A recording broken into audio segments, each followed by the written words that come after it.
Sure, Sweden proves socialism works. Well, actually, Sweden proves socialism was never the reason it worked in the first place.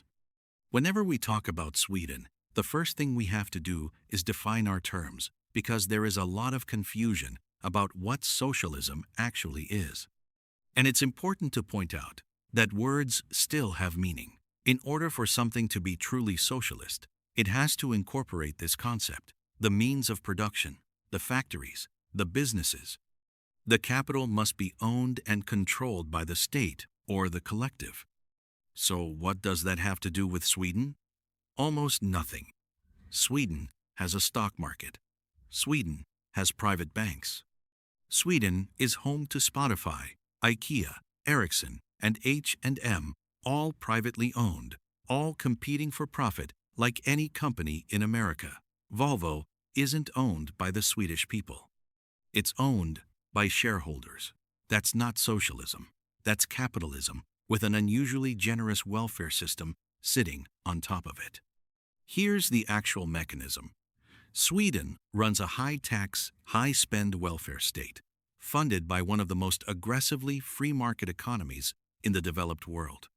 In the 1990s, after a serious banking crisis, Sweden didn't respond by nationalizing industries. It did the opposite. It deregulated, cut corporate taxes, introduced school vouchers, and partially privatized its pension system. The Swedish economist Johan Norberg has pointed out that Sweden actually ranks ahead of the United States on several economic freedom indices today. So if Sweden isn't socialist, why does it get called that? Because the confusion is convenient.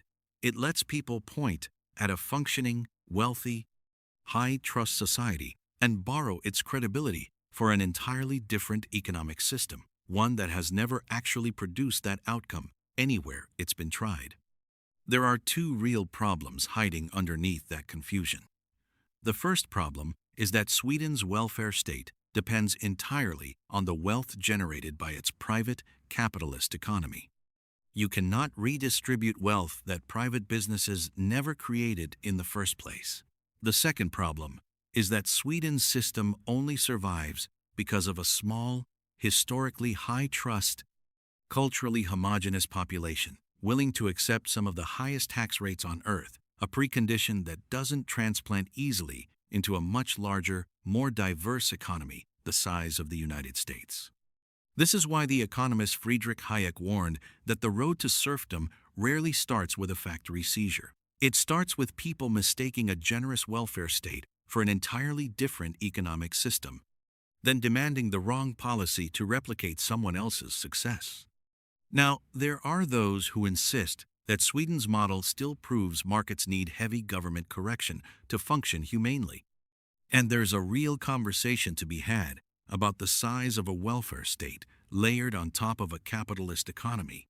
But that's a very different claim than socialism works, and you can see what happens when countries skip the capitalist part entirely by clicking right here.